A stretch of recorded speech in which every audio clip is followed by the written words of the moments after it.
My name is Helen Peterson. I'm 72 years old, and I live in a small white house just outside Salem, Oregon. From my front porch, you can see the Cascade Mountains when the sky's clear. And when it's not, the clouds hang low and heavy like secrets waiting to be told. This story, my story, is one of those secrets. I kept it inside me for decades. But today, with a heart both weary and wide open, I'm finally ready to share it. I've always believed the most dangerous monsters don't live in the dark. They live inside us. They wear our faces. They speak with our voices. And sometimes, they sit across from us at dinner and ask for another piece of pie. I first noticed it in my son's eyes. That emptiness. That stillness that shouldn't exist in a child. It was the same expression my great-grandfather Nathaniel wore in the faded photograph my grandmother kept tucked in her Bible. An old black-and-white image where he stared through the lens like he was trying to see the end of time. They said he had spells. That he once locked his sister in the woodshed and refused to let her out, because he believed she had been replaced by a serpent wearing her skin. That he would go days without sleep, whispering to things no one else could see. Eventually, they sent him away to an asylum in Portland. He died there in 1948. No one ever claimed his body. Those were old stories. Family lore. Whispers passed around dinner tables with nervous laughter and a side of mashed potatoes. It skips generations, my grandmother used to say, crossing herself even though she hadn't been to church in years. It missed your daddy. It missed me. Thank the Lord for that. Growing up, I thought of those tales the way most kids think of ghost stories. Frightening, yes, but not real. Not really. I believed I was safe. That I had built a life too solid for madness to enter. I believed love was enough. I believed wrong. Back in the 70s, Salem was quieter than it is now. The kind of town where everybody knew your name, your kids, and probably your grocery list too. I was born there in 1953 in a modest house with peeling green shutters and a porch swing that creaked like it held the weight of every secret my family had ever tried to hide. My father, Walter, was a carpenter. He built furniture that still sits in people's homes today. Tables that never wobble, chairs that creak just right, cabinets carved with little roses and vines like he was trying to coax beauty out of the wood itself. My mother, Annie, was a seamstress. She worked from home, sewing dresses for local girls, wedding gowns with tiny buttons and prom dresses that shimmered like stardust under the gym lights. Ours wasn't a rich household, but it was a happy one. Every Friday night, we had spaghetti made with a sauce recipe my mom swore had been passed down from an Italian cousin no one could name. Every Sunday, we walked to church and stopped for ice cream afterward if Dad had enough change. I played hopscotch with the neighbor kids and built forts out of couch cushions with my sister Carol. The world felt wide open and safe. And in that world, madness had no place. I was 17 when I heard the full story about Nathaniel for the first time. Not the whispers, but the truth. It was the summer before college. I was helping my grandmother clean out the attic when she found an old trunk wrapped in blankets. Inside were letters, dozens of them, some scribbled in pencil, some in crayon, some unreadable, all signed with the same name, Nathaniel. He wrote about the numbers, how they glowed in the air, how the wallpaper in his bedroom spoke to him in rhymes, how his sister wasn't his sister but a changeling, a thing. He begged for help. He ranted about devils. He pleaded with God to make it stop.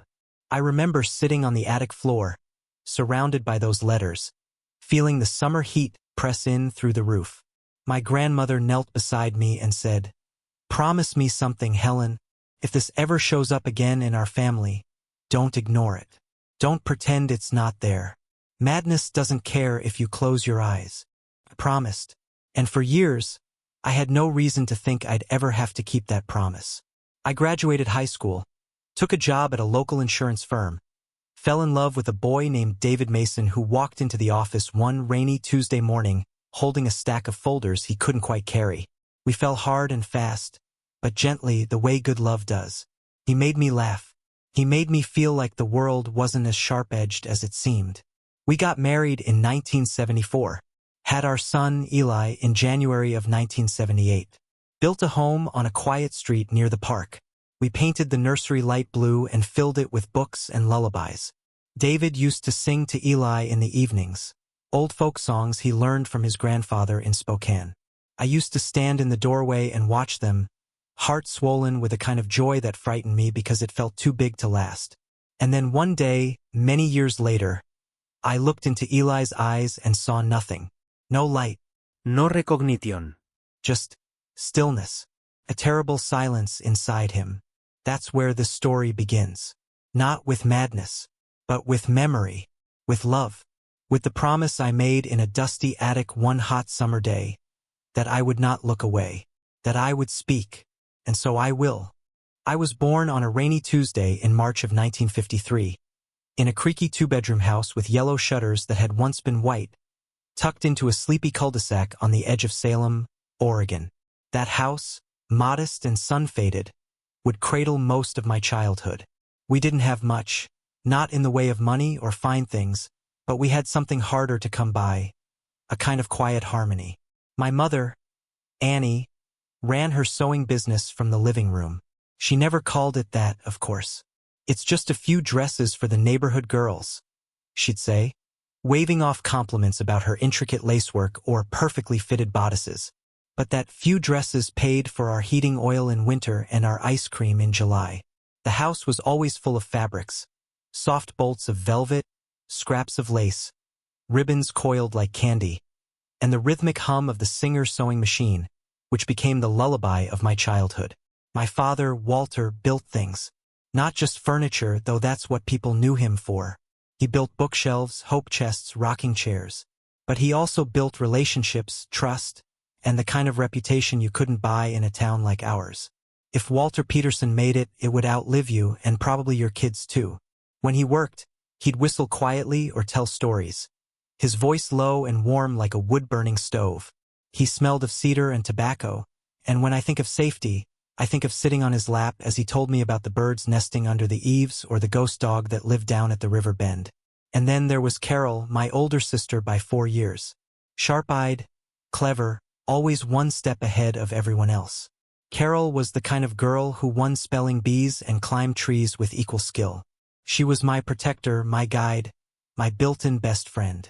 I remember walking to school holding her hand, the smell of her strawberry shampoo trailing behind her as she marched us forward like a general with a heart of gold.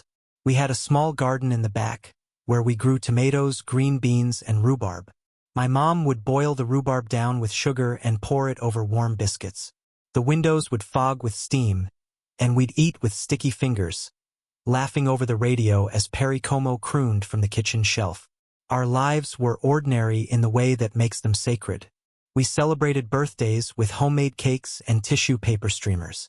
We went to church on Sundays, sang hymns off-key, and always stayed late to help stack chairs. In summer, we picked wild blackberries and came home with purple tongues and scratched-up arms. In winter, we built snowmen with mismatched buttons and named them after whatever TV character was popular that week. But even in that golden haze, there were shadows. Not many, just a few, but enough to remember. It was always in the grown-ups' voices when they thought we weren't listening. After dinner, when the dishes were drying and the kitchen smelled of lemon soap and cigarette smoke, they'd lower their voices to a murmur. Names would float out: Nathaniel, the asylum, the attic. My mother would say, "Don't let the girls hear." My father would sigh. My grandmother, visiting from Silverton, would lean in close and mutter things like, "It's in the blood, you know. It skips around, but it never disappears entirely." Of course, we did hear. Children always hear. Carol and I would lie in our shared bed at night, the windows open in summer, listening to the chirp of crickets and the rustle of gossip that drifted up from the porch. She'd whisper, "Do you think he was really crazy?" And I'd shrug, more fascinated than frightened. Madness, to us then, was an abstract word, something that belonged to movies or other families. One afternoon, when I was 10 and Carol 14, we found a box in the attic marked Nathaniel. Inside were old papers, water-stained journals, and a newspaper clipping with the headline, "Local farmer admitted to state hospital after violent delusions." I didn't understand most of what I read, but I remember one sentence in blocky handwriting that stayed with me. "She is not my sister. She is a snake in her skin." We sat cross-legged on the floor, that box between us, the musty smell of old paper in the air. Carol looked at me with a seriousness that felt like thunder. "If this ever happens to us," she said, "we'll tell someone. We won't let it get bad." I nodded, even though I didn't really understand what bad meant. We didn't tell our parents we found the box, but I think they knew. The next day it was gone. Years later, I would remember that moment. Two girls in an attic, staring down the family ghost, and wonder if that was the first time I brushed shoulders with a legacy I thought I could outrun. But back then, childhood marched on. Carol went off to college. I grew into my mother's hands. Good at stitching, neat at folding, always noticing the smallest crooked hem. I fell in love with library books and vanilla milkshakes. I thought my life would be quiet, lovely, maybe even predictable. I didn't know that fate has a way of circling back. That sometimes the things we think we've escaped are only biding their time. And that love, no matter how strong, isn't always enough to silence the voices in someone's head. I first met David Mason on a Tuesday morning in early June of 1971. I was 18 and had just landed a clerical job at a mid-sized insurance firm in downtown Salem. A beige building with humming fluorescent lights, typewriters that clacked like rain, and stale coffee that never quite woke anyone up. He walked in late, handsome in a boyish, unbothered way, with a box full of file folders stacked too high and a necktie askew like he'd lost a wrestling match with his reflection. I watched as the stack tilted dangerously to one side. Papers fluttered to the ground. No one else moved. So I stood up, stepped out from behind my desk, and knelt to help him. When our hands met on the same sheet of paper, we both paused. "I'm so sorry," he said, eyes wide and breathless. "I wasn't expecting gravity to betray me this early." I laughed. "It does that, usually around mid-morning."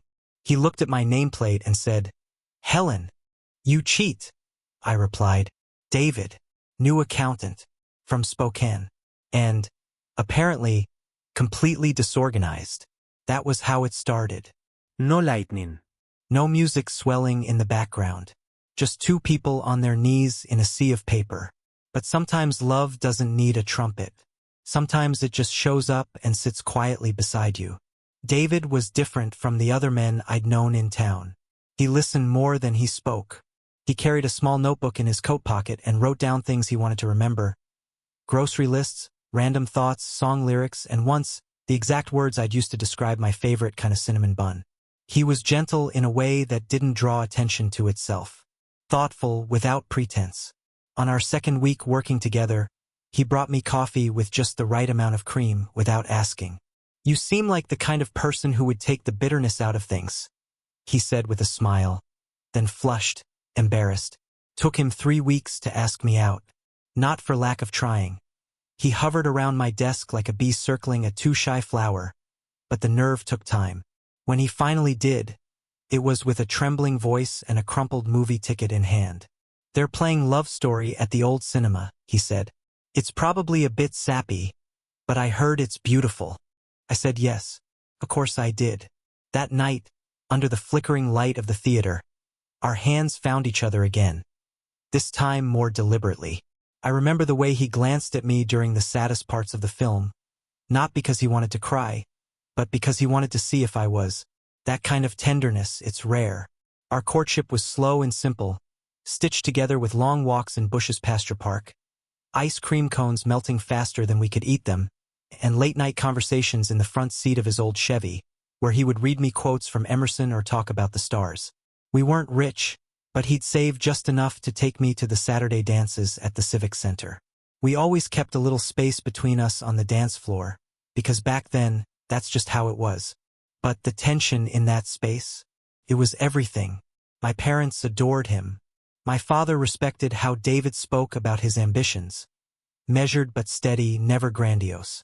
My mother loved the way he paid attention to little things. How he always noticed when her hair was different or helped carry in groceries without being asked. She used to say, "That boy sees with his heart." And he did. We talked about the future often. I told him I wanted a house with a porch and room for flowers. He told me he wanted an office of his own. One where the chairs didn't squeak and the light came through real windows, not fluorescent bulbs. We both agreed on kids. He wanted a boy. I wanted a girl. Secretly, I think we both just wanted someone who would carry the best of each of us into the world. He proposed on a Sunday after lunch at my parents' house. I knew something was up when he asked my father for a private word, and they disappeared into the garage for nearly an hour. When they came out, my father's eyes were red-rimmed, but he smiled. David got down on one knee in front of everyone, hands shaking as he opened a small velvet box. The ring wasn't big, but it was beautiful. A modest diamond set in a band that had belonged to his grandmother. "Helen Peterson," he said, his voice breaking. "Will you marry me and build something beautiful with me?" I didn't cry. I laughed and said yes. Then I kissed him right there, in front of my whole family, and the room burst into applause. We married 6 months later in a small church on the edge of town. The pews were filled with cousins and neighbors, and the altar was decorated with wildflowers my sister Carol and I had picked the day before. My mother made my dress from lace she'd been saving for years, and my father built the cake table by hand. When I walked down the aisle and saw David waiting at the altar, I felt like the luckiest woman alive. And when we said our vows, when we promised to love in sickness and in health, I believed we were invincible. We weren't. But those first years, those golden first years, they were real. And they mattered. They built the foundation we would need for the storms to come. Our first home together wasn't much. Just a 2-bedroom rental on the east side of Salem, near the corner store and across from a weedy patch of land the locals still called a park. But to us, it was a palace. The linoleum peeled in the kitchen, and the bathroom faucet dripped no matter how tight you turned the handle. But the place was ours. We decorated it with a patchwork of hand-me-downs and installment plan furniture. My mother gave us a dining table with only 3 matching chairs, and David's cousin donated a couch that squeaked when you sat too fast. I stitched curtains from leftover dress fabric, and David hung them slightly crooked, but neither of us had the heart to fix it. The imperfections made it feel more like home. In the evenings, after work, we would sit together on that couch, him reading finance magazines, me crocheting or baking something sweet just for us. On Saturdays, we went to the farmer's market. On Sundays, we made pancakes, always too many. Those first months of marriage were gentle, like a song you hum under your breath. And then came the talk of children. It wasn't a question of if, but when. From the start, we knew we wanted to grow our little world. David used to daydream aloud, describing a boy with his dark hair and my smile, or a girl who'd love books and baking and wear dresses with cherry prints. We picked names like other couples picked wallpaper. I liked Rose for a girl. He liked Samuel for a boy. We met in the middle on one name, Eli. Short, strong, timeless. Month after month we tried. At first with excitement, then with quiet worry, then with whispered prayers. The months turned into a year, and still no blue lines on test sticks, no morning nausea, no swelling belly. We saw doctors. Nothing wrong, they said. These things take time. We told ourselves we were young, healthy, just unlucky in timing. We told ourselves not to worry. But I worried. I worried every time David smiled a little too brightly and said, "Maybe next month." I worried when I packed away the tiny crocheted socks I'd started making too early. I worried when the silence in the second bedroom, what we'd called the nursery since move-in day, started feeling heavier. And then one June morning, the stick turned pink. I didn't scream. I sat on the edge of the bathtub, the test in my hand, tears quietly sliding down my cheeks. I must have stared at that faint pink line for 20 full minutes. Then I stood up, washed my face, and got to work planning the surprise. I made his favorite meal that night, meatloaf with mashed potatoes, green beans with garlic, and lemon pie for dessert. I lit candles. I even ironed the good tablecloth and put on lipstick. David walked in the door and froze. "Is it our anniversary?" he asked, worried. "No," I said, smiling. "But we have something to celebrate." He looked suspicious but played along. I waited until dessert to give him the box, a tiny white package with a blue satin ribbon. Inside was a pair of crocheted baby booties, the ones I'd hidden in the closet months ago. He opened the box, looked inside, and for a second, I thought he didn't understand. Then his eyes lifted to mine, wide with wonder. Helen, I nodded. We're going to have a baby. He dropped the box, reached for me, and pulled me into the tightest hug I'd ever felt. We laughed and cried in the same breath. I'm going to be a father, he whispered again and again. That night, we lay in bed with his hand on my stomach, as if he could feel life growing already. I'll be the best dad, he said, voice thick. I'll take him fishing, teach him to ride a bike, or braid hair if she's a girl. Whatever they need, I'll be there. I know you will, I whispered, and I did. The pregnancy was kind to me. A little nausea in the mornings, some swollen ankles, but nothing I couldn't manage. David, however, treated every day like I was made of glass. He brought home whatever odd cravings I mentioned in passing: peach yogurt, pickles, cinnamon gum. He read parenting books cover to cover, highlighting sections and writing notes in the margins. In the 5th month, we found out it was a boy. David whooped right there in the doctor's office, then turned to me with tears in his eyes. Eli, he said. His name will be Eli Mason. We painted the nursery soft green with clouds. My father built the crib by hand from walnut. My mother stitched the bedding. I folded every tiny onesie with reverence, holding them to my cheek, trying to imagine the tiny body they'd soon hold. The weeks passed in a haze of anticipation. Every flutter in my belly felt like a miracle. David would rest his head against my bump and talk to Eli, telling him stories or singing softly. I can't wait to meet you, son, he'd whisper. You're already the best thing we've ever done. And then, on a snowy morning in January of 1978, Eli arrived, 6 pounds, 10 ounces, with a full head of dark hair and lungs strong enough to rattle the window panes. They laid him on my chest, warm and slick and real, and I felt something crack open inside me. Something fierce and ancient and endless. David stood beside us, crying freely. He's perfect, he said. He's perfect. And for a long time after that, I believed that we were too. There are stretches in life so full of goodness, so saturated with joy, that they shimmer in your memory like sunlight on water. Those were our golden years, the time when everything felt in rhythm, like a song you never wanted to end. Eli was an extraordinary baby. By 6 months, he was sitting up and reaching for books with eager, grabbing hands. By 10 months, he was babbling in ways that sounded suspiciously like sentences. Dad at work? He once said while pointing at David's briefcase. We looked at each other, stunned.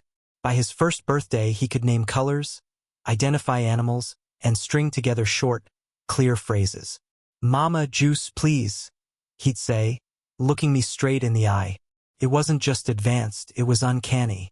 At daycare, the teachers pulled me aside. Mrs. Mason, your son is, well, he's not like the others. He talks like he's 4. David practically burst with pride. He bought an old Super 8 camera on layaway, determined to capture every milestone. Eli's first steps, his first trip to the zoo, his first time singing the alphabet. On Friday nights, we'd transform the living room into a theater, popcorn and all, and project those flickering moments on the wall. Look at him, David would say, pointing as Eli danced across the screen. That boy's going to do something big. I can feel it. We were living in a dream. By the time Eli turned 3, it was clear we needed more space. Our little rental, once cozy, now felt tight, especially with all the books, blocks, and building sets Eli had accumulated. He was obsessed with Legos, able to follow instructions meant for 10-year-olds. He'd build tiny cities and then walk us through them like a tour guide. Thanks to a promotion David had recently earned at the firm, we finally had enough to buy a house. It wasn't grand, but it was perfect for us. A 3-bedroom ranch-style home in a quiet neighborhood with maple trees and honest neighbors. There was a fenced backyard for Eli to run in, a porch swing I instantly fell in love with, and a small spare room we hoped would one day belong to a second child. That summer, we moved in and celebrated with a barbecue on the back patio. Eli wore a paper crown and handed out popsicles like a little king. The neighbors welcomed us with smiles and casseroles, and I remember thinking, this is it. This is what I hoped for when I said yes to David on that chilly October afternoon all those years ago. We enrolled Eli at Little Acorns Preschool just a few blocks away. I'll never forget his first day. How he walked in without fear, wearing a tiny backpack with a juice box and 2 crayons inside. He kissed me on the cheek and said, "Don't worry, Mama. I'll be good." And he was.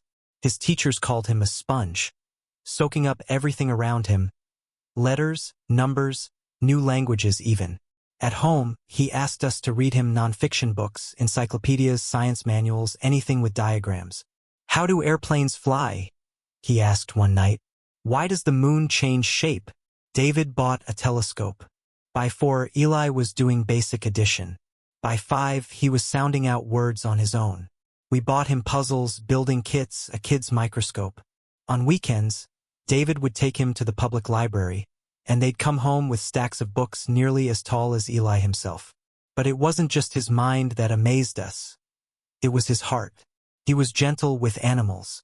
He'd cry when he saw a dead squirrel on the road. He hugged his teachers goodbye and kissed his grandmother's hand. He made friends easily and loved being around adults. There was something old in him, something wise, as if he'd been here before. At his 5th birthday party, we threw a superhero-themed bash in the community center. He wore a cape with E stitched on the back, courtesy of my sewing machine. The room was filled with kids laughing, parents chatting, balloons floating. David stood in the corner, arms crossed, smiling like he owned the world. "Do you see this?" he whispered to me. "This is the life we dreamed of. We made this." And for a while it felt true. Everything was in place. That fall, David started talking about opening his own firm. He had loyal clients, years of experience, and a drive that never stopped ticking. He partnered with an old college friend named Greg, and together they launched Cascade Financial Services. It was a whirlwind. David worked late, sometimes weekends, but he always made time for Eli. Even if he came home at 8 p.m., he'd peek into Eli's room, whisper goodnight, and sometimes lie beside him until he fell asleep. "We're building something that's going to last," he told me one night as we sat on the porch with coffee. For him, for us, we started planning a second child. Another name game, another nursery draft. Life stretched out in front of us like an open road. But looking back now, I wonder, were we moving too fast? Were we too blinded by our own joy to see what was already stirring beneath the surface? There were little signs, I think. Moments I brushed off. Times when Eli stared too long at a wall, or asked strange questions like, "Do you ever feel like your thoughts are watching you?" He once told me he heard whispers in the dark. But when I pressed, he laughed and said, "Just kidding." Was he? I didn't know then. I didn't want to know. Because when life shines that brightly, it's hard to admit the shadows might be coming. It was the spring of 1995, and Eli had just turned 17. He was tall by then, taller than his father had been at that age, with dark, unruly curls that refused to stay combed, and a face that held both the boy he had been and the man he was becoming. He'd just aced the preliminary exams for his college placement program, and David and I were convinced our son would get into any university he wanted. At dinner, he talked about numbers the way most teenagers talked about music or cars. "They make sense," he said once, poking his peas around the plate. "Numbers don't lie. They don't change depending on how someone feels. One is always one." I smiled, not thinking much of it. What parent wouldn't be proud of a child with such clarity? But a few weeks later, something shifted. It began slowly, in a way that's easy to dismiss. His room, once meticulous, turned chaotic. Papers were scattered everywhere. Calculations, strange diagrams, color-coded symbols that didn't correspond to anything I recognized. When I asked what they were, he answered too quickly, "Just ideas. Stuff I'm working on." And he would close the door again. Then came the nights. I'd wake up at 2 or 3 in the morning and see the light under his door. The soft scratch of pen on paper.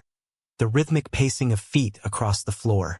When I opened the door once, gently, trying not to startle him, I found him sitting cross-legged on the floor, dozens of notebooks fanned out around him like a strange ritual. "Eli," I whispered. He looked up, blinking as if he hadn't seen me in days. "Did you know the number 7 is red?" he said softly. I paused. "What do you mean?" He tapped his temple. They have colors, Mom, and sounds. Each one hums differently. 7 is rough like sandpaper. 3 is slippery and blue, like soap. But 9 is quiet. Too quiet. I don't trust 9. I laughed nervously, thinking it was a metaphor, some creative quirk. You should get some sleep, I told him. He nodded but didn't move.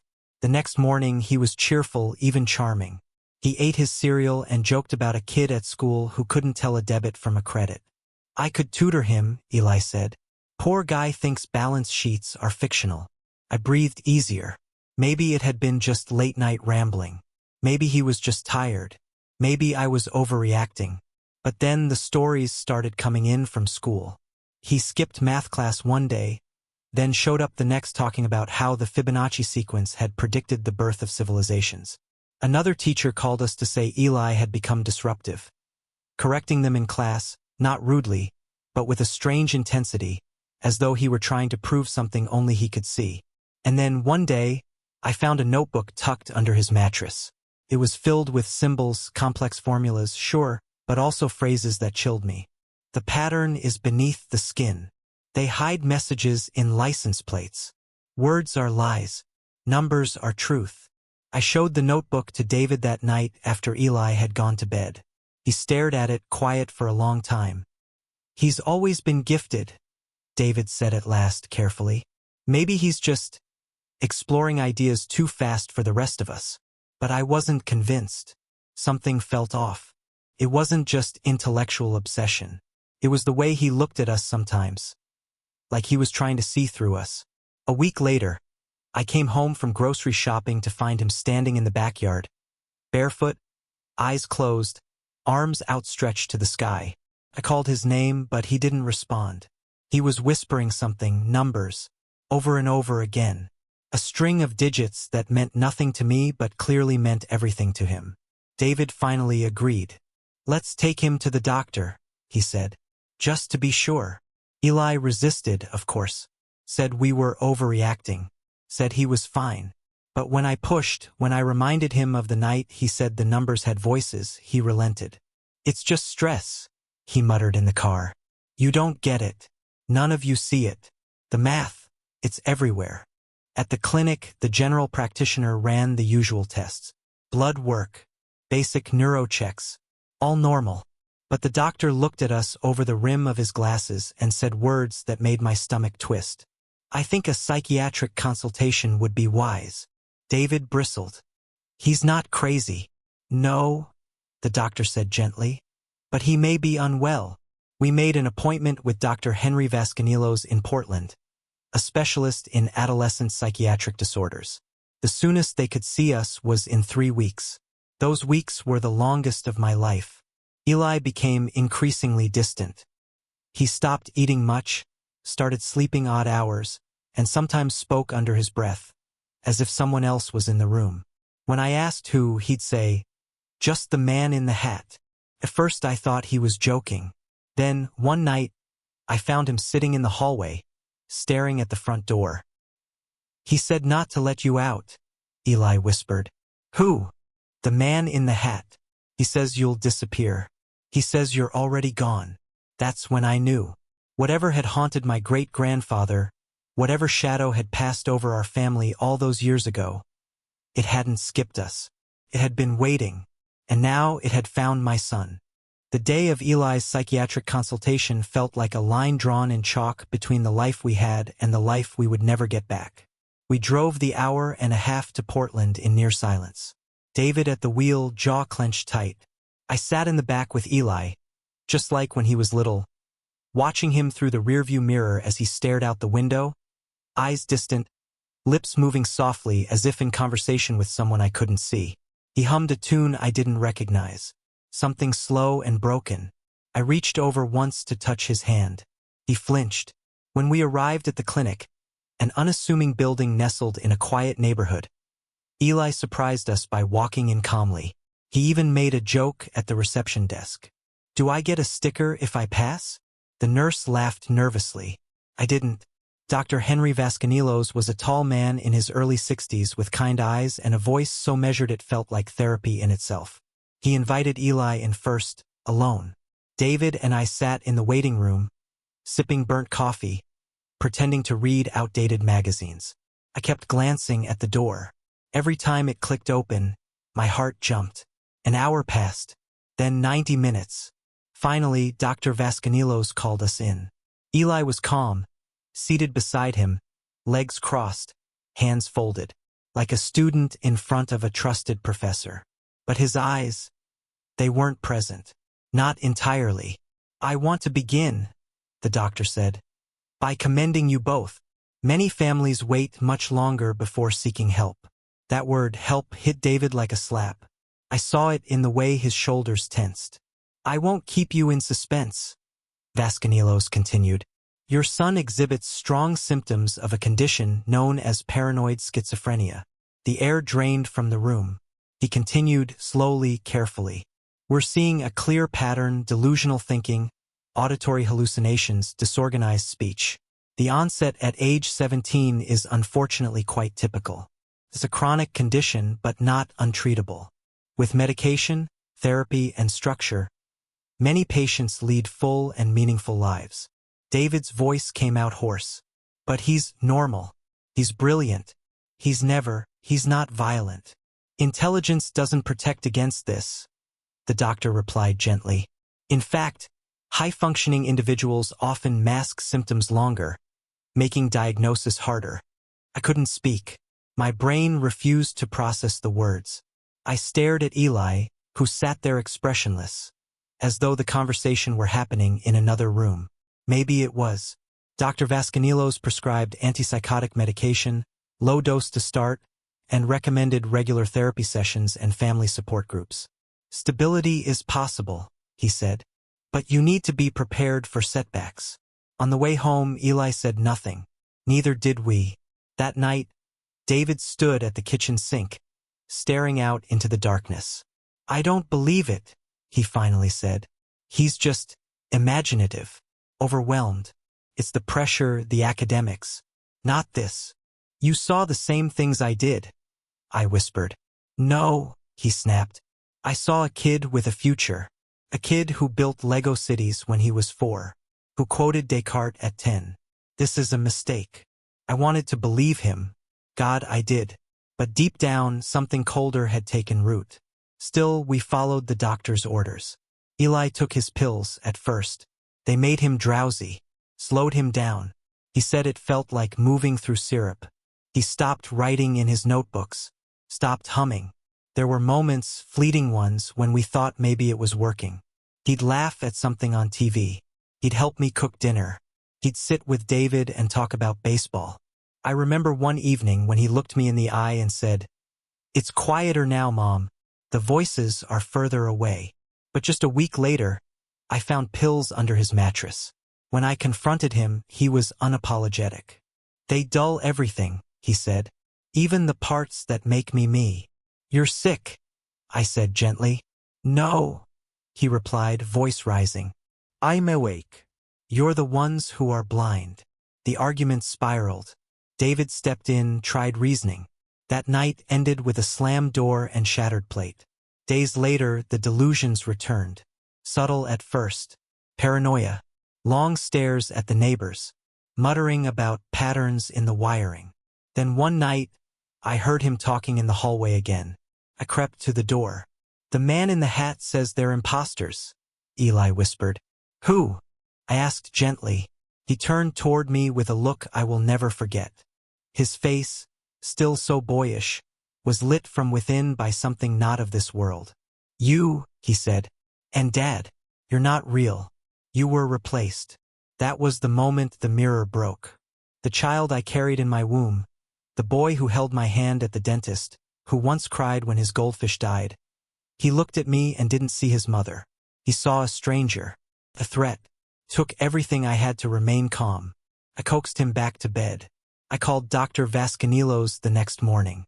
"He's crossed into a dangerous phase," the doctor said. "Delusional misidentification. Capgras syndrome, most likely. It's not uncommon, but it's a critical turning point. What do we do? You may need to consider inpatient care, just until we stabilize him." I hung up the phone and sank to the floor, shaking. The decision to hospitalize your child feels like betrayal. But I already knew we were out of time. The mirror was broken, and our reflection, our family, was about to shatter with it.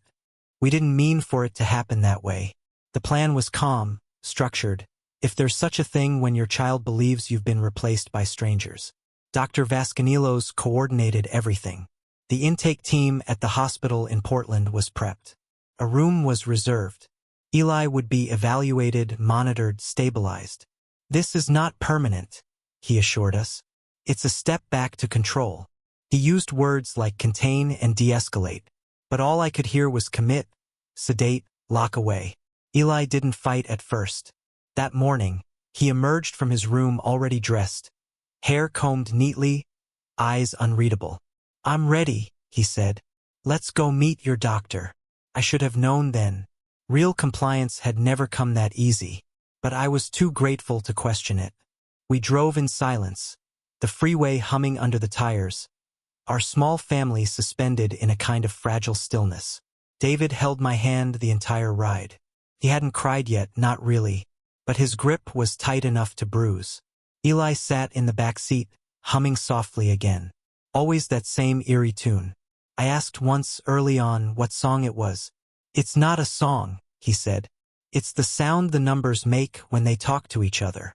At the hospital, everything moved faster than I expected. A nurse greeted us at the entrance. She spoke gently, but there was a clipboard in her hands and something clinical in her eyes. They brought Eli into a small room to speak privately. David and I sat in the hall, hands knotted, hearts racing. After 20 minutes, the door opened and Dr. Vasconilos appeared. He motioned for us to come in. Eli sat calmly in a chair, arms resting in his lap. "So what's the verdict, Doc?" he asked with a small, detached smile. The doctor turned to us. "He's presenting signs of active psychosis, hallucinations, paranoia, delusional thinking. He meets the threshold for temporary psychiatric hold. For his safety and yours." David's voice cracked. Will you sedate him?" "Only if necessary," the doctor replied. "But I think Eli understands the situation." Eli stood, slowly. "I'll stay," he said, "but not for long. The man in the hat says you'll regret this." The nurse stepped forward, gently placing a hand on his arm. He didn't flinch. David whispered something, I don't remember what, and Eli glanced at him, then at me. "You're still not my mother," he said. "But I miss her." I reached for him, but he stepped back. They led him down the hallway, the soles of his shoes squeaking on the floor. When the doors clicked shut behind him, I didn't feel relief. I felt emptiness. We sat in the parking lot for a long time. I watched the rain bead on the windshield. David finally spoke. "I feel like we just handed him over to strangers." "They're not strangers," I said. "They're doctors." "Same thing," he muttered. "They don't love him." And that, I think, was the deepest wound. Not that our son was sick, but that we couldn't reach him with love. Not anymore. The next few days were quiet in a way that screamed. The house, always so full of Eli's presence. His books, his laughter, even his muttering was too still. I kept walking past his bedroom and stopping short, forgetting, then remembering, and breaking all over again. We weren't allowed to visit during the first week, hospital protocol for acute psychiatric admissions. But we called daily. The nurses were kind but non-committal. "He's adjusting," they said. "He's eating, resting. We're working on medication titration." On the 8th day, we were finally allowed in. I wore a dress Eli had once complimented, blue with small white flowers. David brought a book Eli loved. We rehearsed what we'd say. Stay positive. Don't overwhelm him. Be present. Be calm. He looked smaller, thinner. His skin was pale, and there was a flatness in his expression, a dampening in the once fiery spark behind his eyes. Medication side effects, they said. We sat at a round table in a supervised room. He didn't reach for us. He didn't smile. But he didn't accuse us of being imposters either. "I'm sorry for what I said," he mumbled. "That night, It wasn't you, I said. Not the real you. He looked away. Maybe there isn't a real me. I couldn't answer that, so I held his hand instead. Cold fingers. Still hands. When we left, I cried in the elevator. David cried in the car. We went home, curled up in bed, and didn't speak for hours.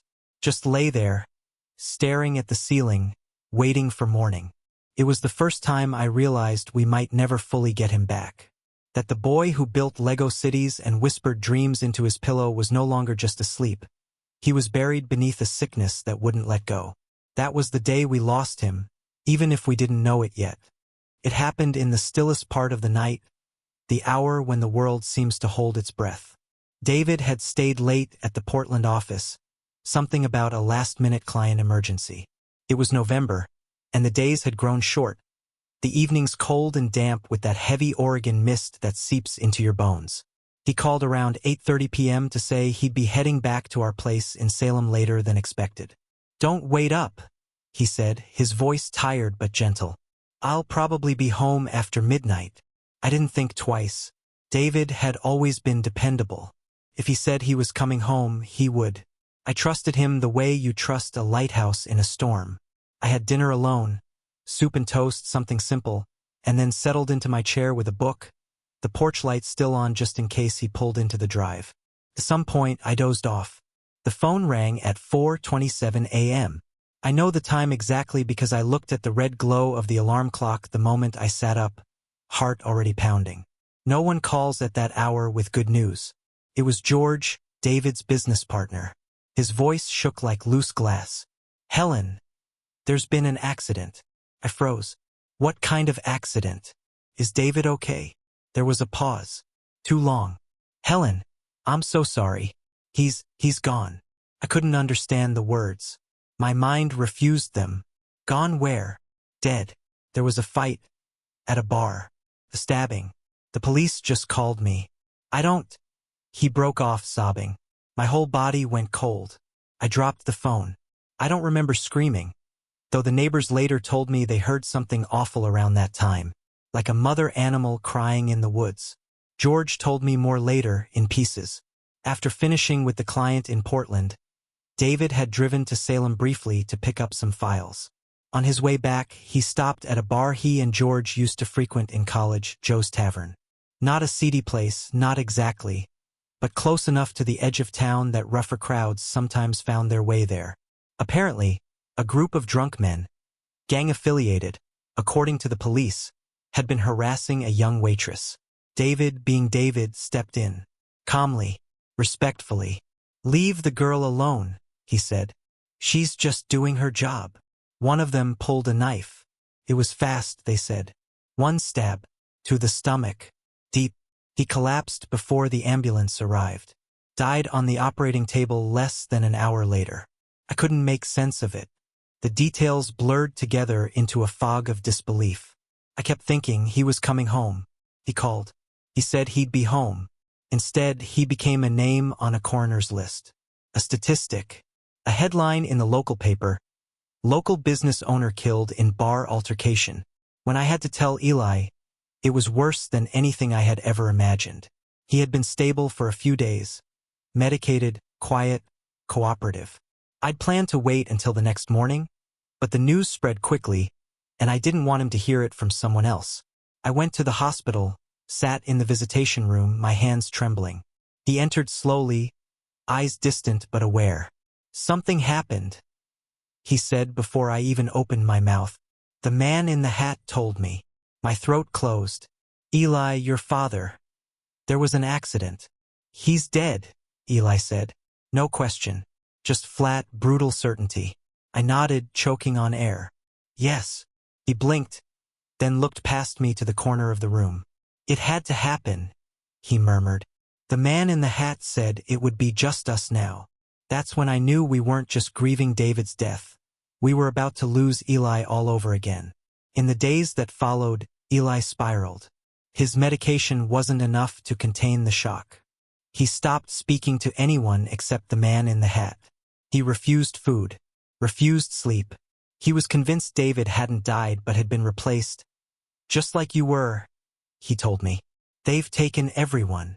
He became paranoid, aggressive, lashing out at nurses, throwing objects, retreating into corners and muttering to things no one could see. His delusions turned violent. Dr. Vasconilos transferred him to a higher security wing. I was barely able to function myself. I went through the motions of planning a funeral I barely remember. David was buried in a quiet plot overlooking a river. I wore a black coat that wasn't mine. People shook my hand and offered cliches that floated past me like mist. The seat next to me at the funeral, Eli's seat, remained empty. He wasn't allowed to attend. I sat there with folded hands and a shattered soul, listening to people talk about David's kindness, his dreams, his patience. I thought about how he always kissed me on the forehead before bed, even when we were fighting. How he always made Eli's grilled cheese sandwiches into perfect triangles. How he never, ever let me walk to the car alone at night. And now I would go home to a house without his shoes by the door, without his toothbrush in the cup, without the sound of him humming Sinatra in the kitchen on Sunday mornings. In one breath, I had lost the man I loved and the boy we had raised. Grief and madness, they're not that different. Both make time meaningless. Both make reality questionable. Both require you to relearn how to breathe. I remember sitting on the edge of my bed that night, the porch light still on, as if he might walk up the steps any moment and say, "Hey honey, sorry I'm late." But he didn't. He never would again. After David's funeral, I returned to the apartment we'd moved into when Eli's treatment had shifted to Portland. It was supposed to be temporary, a place close to doctors and stability. But now, without David, that small, two-bedroom apartment became cavernous with absence. Eli remained in inpatient care for several more weeks following David's death. The doctors called it trauma-triggered decompensation. I called it the deepest darkness I'd ever seen my son fall into. He refused to eat at first, then refused to speak, then slowly began mumbling again, but not to me, only to him, the man in the hat. He'd sit in the visiting room during our supervised sessions, eyes fixed somewhere over my shoulder. Occasionally, he'd let out a laugh that didn't belong in any conversation we were having. Other times, he'd start crying for no reason at all. "I miss Dad," he once said. "But not the real one, the one who came back after the switch. I miss the first one." I nodded, trying not to cry. "He never changed, Eli. He was always the same man." He looked at me with such pity, like I was the one who didn't understand. By the end of the second month, with a new medication regimen and more intensive therapy, his symptoms began to stabilize. The hallucinations softened. The paranoia dulled. He started eating again, participating in small group sessions, even asking about his guitar. In January of 1996, he was deemed stable enough for discharge. I brought him home, carefully recreating the environment recommended by his care team: routine, quiet, minimal stimulation. I scheduled weekly therapy, managed his medication chart, and dedicated myself completely to his recovery. I told myself I could do it, that if I just loved him enough, stayed vigilant enough, we could weather it together. But I was lying to myself. The first few weeks passed without incident. Eli slept often, his movements sluggish from the meds. He didn't talk much, but he responded when I asked if he wanted grilled cheese or tea. He read sometimes, drew in a sketchpad, and I thought maybe we're healing. Then one night in early March, I woke to the sound of something sharp being dragged along the hallway wall. I sat up in bed, heart thudding. Eli. I called softly. No answer. I eased open the door. He was standing at the threshold of my room, bathed in moonlight, a small kitchen knife in his hand. "Eli," I whispered, trying to keep my voice calm. "What are you doing?" His eyes were vacant, his voice monotone. "I have to check," he said. "Check what?" He took a slow step forward. "If you're real, or if you're one of them." I froze. Everything in me wanted to scream, to run, to grab the phone and call 911. But I didn't. I remembered the therapist's advice. Don't contradict the delusion. Don't escalate. I forced a breath. "Eli, can we put the knife down and talk?" He blinked slowly, then looked at the blade in his hand as if seeing it for the first time. He placed it on the dresser. Gently, like it was made of glass. "I'm sorry," he said. "I didn't want to hurt you. But he keeps saying I have to know." I nodded, tears streaming silently down my cheeks. "I know, sweetheart. I know you're scared." I helped him back to his room, gave him his emergency medication, sat beside him until he fell asleep. Then I called Dr. Vasconilos at 3 a.m. "He almost hurt me," I whispered. "Not on purpose. But it could have happened." The doctor didn't hesitate. "Helen, it's time." "No," I said. "I can't send him away again. He just got home." "You're not sending him away," he said gently. "You're keeping him safe, and keeping yourself safe too." That morning, we began the process of admitting Eli to a therapeutic residential program, New Horizons, on the outskirts of Portland. It wasn't a hospital. It wasn't sterile and cold. It was a converted farmhouse with gardens and communal spaces and full-time psychiatric staff. They assured me he'd have structure, medication management, peer interaction, art therapy, safety. When I told Eli, he didn't protest. He simply nodded. "It's because of the knife, isn't it?" "It's because I love you," I said. He didn't answer. Moving day was in mid-April. I packed his sketchbooks, his clothes, his guitar. I placed framed pictures of us, one from when he was 10 and we'd gone camping, another from his kindergarten graduation, on his new desk. I made his bed with sheets from home. When it was time to leave, I lingered in the doorway. "I'll visit every day I can," I said. "I'll never leave you alone in this." He hugged me, tight, desperate, and whispered something that broke me in half. "I'm so tired of being scared of myself." In the car, I wept like I hadn't since the day David died. I had promised to protect my son. But now, protection meant distance. It meant letting others care for him when I couldn't. That night, I sat alone at the kitchen table, staring at a cup of untouched tea. The apartment was silent. Too silent. I had lost David to violence. And now, in a quieter way, I was losing Eli to a darkness that lived inside him. And I had never felt so completely, irreversibly alone. At first, the silence was unbearable. After Eli moved into New Horizons, the apartment became little more than a storage container for memories. His room remained untouched, the door always slightly ajar, as though I might hear his voice call out, "Mom? You still awake?" I left the porch light on every night. Habit, I suppose. But Eli wasn't coming home, not yet. He was adapting slowly, the staff told me, taking his medications without protest, participating in structured group activities, attending his therapy sessions. But there were setbacks. Days when he wouldn't leave his room. Days when the man in the hat stood outside the window and warned him not to trust anyone. Still, there was progress. And there was art. It began quietly. One of the nurses noticed him sketching obsessively in his journal. Pages filled with swirling geometric forms, human silhouettes without faces, and massive shadowy figures always wearing a wide-brimmed hat. His therapist, Dr. Lucille, encouraged him to take part in an expressive arts program held on the property. At first, he resisted. "I'm not an artist," he said. But then he started using charcoal, then paint, and something shifted. He painted for hours, sometimes in silence, sometimes while muttering under his breath, but always with focus. It was as though all the confusion and static inside his mind found a place to land, on canvas. The staff said it grounded him, kept the hallucinations at bay. When he painted, the man in the hat stood still, quiet. In our visits, I noticed the difference too. He still had bad days, yes. He still asked me to repeat things, as if testing whether I was me or one of the others. But there was a steadiness in his gaze I hadn't seen in years. And when he showed me his work, shy, cautious, I was stunned. His paintings were raw, electric, layered with emotion. Blues so dark they felt like night. Crimson strokes that looked like flame and veins, and something deeper all at once. And always, there was movement. Swirling, distorted motion, like the world seen through rippling water.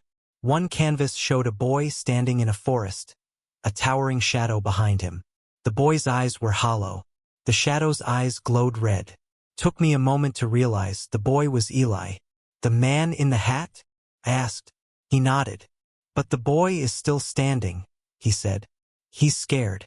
But he hasn't fallen yet. I took his hand. Neither have you. That fall, the center held an open house art exhibit featuring patient work. The idea was to showcase the power of creative healing, to let the community see the humanity behind the diagnoses. Eli hesitated at first. What if they laugh? He asked. What if they see the crazy? They'll see the courage, I told him. He submitted 3 paintings. On opening night, I wore a pale blue dress, the same color as the walls we once painted in his nursery. I stood beside him as visitors moved slowly past his work, whispering words like haunting, visceral, and extraordinary. One woman, an art professor from a small college, stood in front of a piece Eli had titled Inside the Storm. It showed a single figure trapped in a swirl of numbers, hands on ears, mouth open in a scream. No face, just color. She turned to Eli and said, "This is what anxiety looks like. Thank you for showing it to me." He didn't say much, just nodded. But I saw it in his eyes. Someone had finally understood. That night, walking back to the car, he said something I hadn't heard in years. "I think I want to keep painting, not just here. Like, for real." "You should," I said, fighting tears. "You absolutely should." After that, he began to find himself. Not the boy he once was or the patient he had become, but someone new. He still lived at the residence, still needed medication and structure, but he was no longer defined by his diagnosis. He was Eli, an artist, a survivor. With the help of Dr. Lucille and a volunteer curator, he eventually submitted his work to a small contemporary gallery in Portland that focused on outsider and mental health art. The owner, Leonard, was a wiry, fast-talking man with silver hair and wild glasses who immediately took to Eli's style. "Your son paints like a man who's seen both heaven and hell," he told me. Leonard offered Eli his own show. We called it Shadows and Silence. The opening was held in July 2009. Eli wore one of David's old dress shirts, navy blue, sleeves rolled just so. He stood by the door, greeting guests with small smiles and nervous hands. But he did it. 3 paintings sold that night. Not because they were charity purchases, because they were good, real, powerful. A local reporter interviewed him for a small piece in the Oregonian's weekend arts section. When she asked about the man in the hat, Eli didn't flinch. "He still visits," he said, "but he doesn't scare me like he used to. Now, when he shows up, I just paint him." The article ran with a photo of him standing in front of one of his largest canvases. In it, a shadowy figure loomed, but this time the figure was fading, dissolving into color. And beside it stood a boy, older now, holding a paintbrush. The caption read, "Finding Voice in the Darkness." That was the night I knew the tide had turned. Not that Eli was cured. Schizophrenia doesn't vanish. He still has episodes, still needs structure, still battles whispers that don't belong. But now he has a way to fight back, a way to speak, a way to be more than what the illness tried to make him. That was the night the man in the hat began to fade. It's morning now as I sit at my kitchen table, the same one David once insisted was too big for our apartment. Sunlight pours through the window and lands softly on a painting hanging above the bookshelf, one of Eli's earliest canvases. It's an abstract swirl of burnt orange and gold, colors I never imagined him using. He titled it Dawn in the Quiet Mind. I think he painted it for me. Eli is 47 now. He lives in a supported housing complex near downtown Portland, a small, private room with a shared studio space and weekly therapeutic support. He paints almost every day. His work has been featured in 4 exhibitions and purchased by galleries from Seattle to Santa Fe. Not in huge numbers, not for huge sums, but enough. Enough to give him a sense of purpose, of contribution, of worth. He gives lectures sometimes, too. Carefully moderated talks at local colleges about mental health, art, and finding voice through chaos. His psychiatrist once told me, "Most people don't understand how rare this kind of stability is in a chronic schizophrenia case. You and Eli, what you've done together, it's remarkable. But we didn't do it all alone. There was Dr. Lucille. There was Leonard, the gallery owner who never once treated my son as a charity case. There was Selma, the home health nurse who stepped in during one of my own lowest points and reminded both Eli and me that being a caregiver does not mean being invincible. There were friends I made through parent support groups, other mothers and fathers fighting the same invisible war. And then there was Eli himself. He is not who he was before the illness. The boy who used to quiz me on dinosaur names at breakfast doesn't live in my son's eyes anymore. But someone else does. Someone thoughtful, resilient, complicated, and kind. There are still days when the man in the hat returns. Eli calls me sometimes, voice quiet. "He's back," he'll say. Just hovering. We've learned what to do. I'll remind him to paint, to breathe, to take his medication, to sleep. Sometimes that's enough. Other times I visit. We sit together on the worn couch in his building's community room, and he puts his head on my shoulder, just for a moment, like he used to when he was 5. "I'm still here," he'll whisper. "I know," I always say. "So am I." After David died, I used to think I was cursed, that our family carried some terrible legacy. Madness passed down like heirloom china no one wanted. But now I don't see it that way. We weren't cursed. We were challenged. We were tested in ways I still don't fully understand. And while we didn't win every battle, we survived. And survival, I've learned, is its own kind of victory. There is a picture of David on my bookshelf. In it, he's holding Eli when he was a baby. Both of them grinning, eyes squinting in the sunlight. I like to think he'd be proud of what we've become. That somehow, wherever he is, he knows we kept going. Sometimes Eli brings me new paintings. He leaves them leaning against the wall like gifts he's not quite sure I'll want. They're always signed the same way, E. Mason, with a small symbol next to his name, a circle around a dot. "What does it mean?" I asked him once. "It's the sun," he said, "from far away, to remind me it's always there, even when I can't see it." And so we move forward, slowly, together. The sun still rises, even after long nights, even after loss, even after everything. It rises, and so do we. The end. Thank you for staying with the story all the way through. If you'd like, I can help you format this as an ebook, prepare a script version, or design visuals or voiceover text for a video adaptation. Just let me know how you'd like to proceed.